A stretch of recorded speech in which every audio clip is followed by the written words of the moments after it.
14 August, 1945. VJ Day. The Second World War at last is over. With the surrender of Japan comes the great moment of joyous relief after years of the anxieties and grief and horrors of universal war.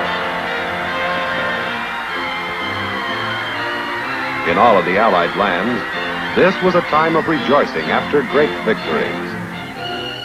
At San Francisco, there had been a momentous event.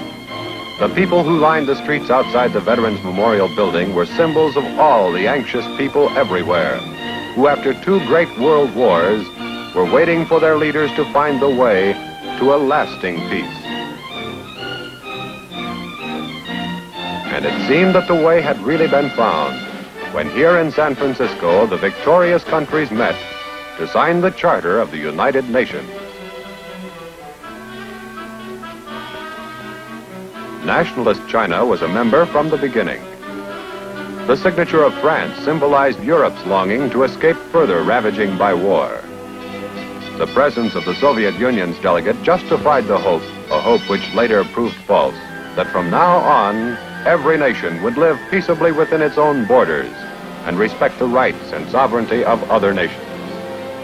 The signing of the UN Charter by Great Britain and by the United States and by other founding nations, until in all 50 had signed.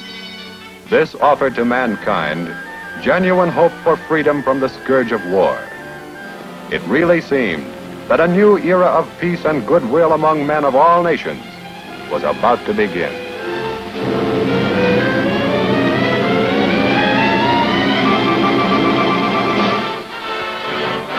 As always in America after a war, there arose great public clamor to bring the boys home. Soon after VJ Day, transport vessels loaded with returning troops were arriving at stateside ports. All demobilization records were broken. The Army, which then included our Air Forces, was soon down to 20% of its wartime strength. The armed forces were like a boxer who wins and then quits training. Aircraft and air personnel of the Army Air Forces were speedily demobilized in great numbers. Thousands of aircraft were cocooned for possible future use, while thousands of others were either sold or broken up for their metal. From a powerful wartime force of 2 million men, our air personnel dropped to about 1/7 of that strength. Our recuperative powers remained, but our great strength in the air was suddenly hardly more than a memory. It had been the most destructive war in history.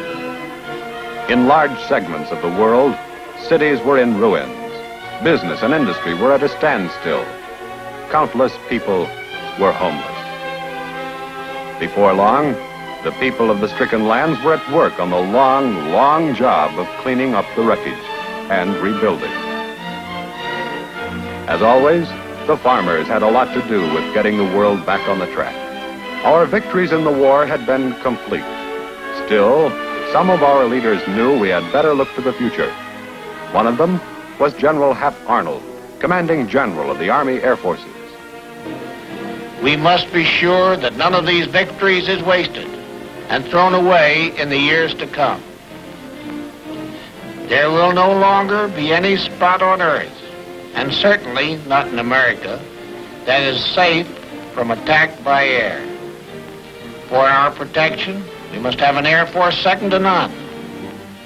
For this, we need a great aviation industry, a great air transport system, and a great body of trained personnel. But we'll need more than planes and pilots and mechanics. We'll need scientists and mathematicians, and we'll need the full inventive genius of the American people. With these, we can protect the future, ourselves and our allies, with the weapons of the future. After the war, small appropriations made it difficult to carry out the program that General Arnold called for. Although we knew that the modernization of our air forces by the development of jet aircraft was a most urgent requirement. The change from propeller-driven airplanes to jet airplanes had to be gradual because of low budgets and because it takes years to bring new aircraft from the drawing board to operational use.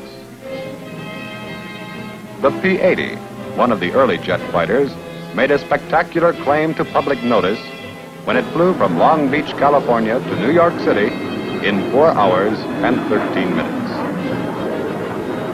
While jet fighters were coming into operation, jet bombers were still in the development stage. But there came a day when a propeller-driven bomber proved the possibility of a global air force with strategic capability. Here's the Pacusan Dreamboat, a B-29. One day in October 1946, we towed her out at Hickam Field, Honolulu. There were 9 of us in the crew, and we had a fine commander, Colonel Clarence Irvine. We'd waited 34 days, partly because of weather conditions, partly because of mechanical difficulties. Everything had to be right. We were going to try to make one of the greatest flights in air history. Non-stop, from here in Hawaii, over the North Pole, and on to Egypt, about 10,000 miles away. The first time ever for such a flight. And without refueling. We had a fuel load of more than 12,000 gallons, the heaviest ever carried by a Superfortress. Combat gear had been removed, and she had helium in her tires to lighten the load. We had a perfect takeoff after a run of 8,000 feet at 0551 on a Friday. Our route took us across the coast of Alaska and then over the North Magnetic Pole. The Dreamboat took us over the top of the world. She was racing an Arctic storm and she had no de-icing equipment. She met every test. She had to. She was blazing an air trail over Greenland, Iceland, England, France, and Italy, and then Egypt. Everybody's pretty tired. And why not? It's Sunday morning now, and we left Honolulu Friday morning. We've been in the air 39.5 hours. We've flown 9,500 miles non-stop, crossing 2 continents and landing on a 3rd. Quite a flight. Quite a flight. In 1947, big decisions at the top level of command. World War II had proved the vital significance of air power. So now there is a logical reorganization of our military structure. Henceforth, the Air Force will be a separate service. The Army Air Forces become the United States Air Force. A necessary move first proposed years previously by General Billy Mitchell. W. Stuart Symington becomes the first Secretary of the Department of the Air Force. General Carl Spaatz, veteran of the early aviation section of the Army's Signal Corps and distinguished for his record in both World Wars, becomes the first Chief of Staff of the United States Air Force. A year or so after World War II, there were more than 300,000 of us in the Air Force. And now we had a uniform of our own. We used to be in the Army. Now we had a new look. And there were about 4,000 of us WAFs, too. Some of us used to be WACs in the Army Air Forces, and a lot of us joined up after the Air Force became a separate service.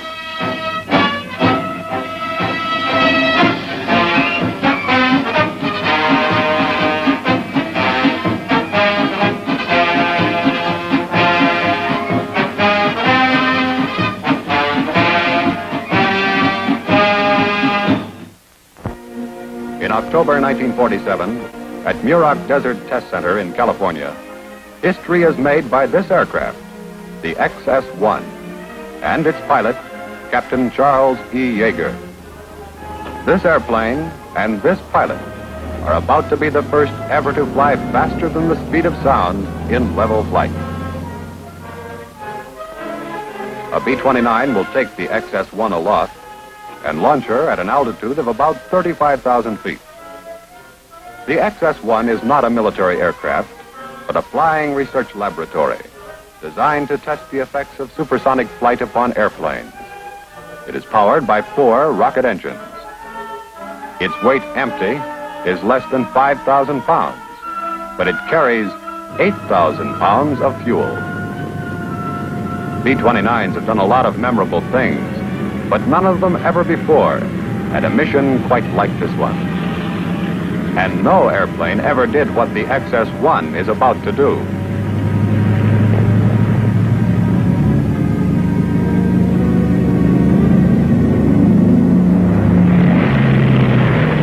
Cracking the sound barrier in level flight will be more than a spectacular feat. It will also give the Air Force valuable knowledge of the resources of new propulsive systems. Captain Yeager gets aboard the XS-1. It can't be a long flight he's going to have in the little aircraft. At full power, the flight can't last more than 2.5 minutes. But it's going to be a fast one.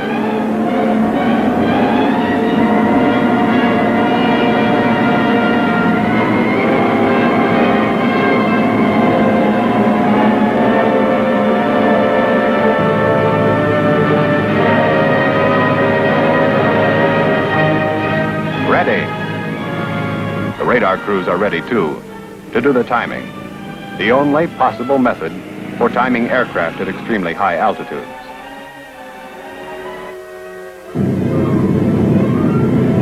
There she goes.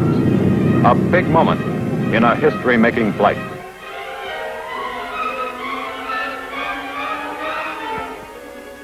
Now she's approaching the barrier. The speed of sound at 35,000 feet is 660 miles per hour. The really big moment. Through the sound barrier. The first time ever in level flight. For the first time, except in dives, a man has flown an airplane faster than the speed of sound. It earned Captain Yeager many honors, and the historic plane, the XS-1, earned a resting place in the Smithsonian Institution.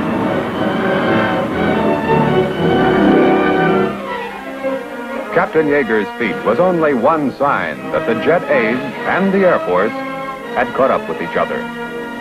Despite low budgets and great technical problems, as rapidly as we could, we were developing modern aircraft like the F-86 Saberjet, splendidly ready to prove themselves in battle, ready to serve our country by giving new strength to the rising power of the United States Air Force.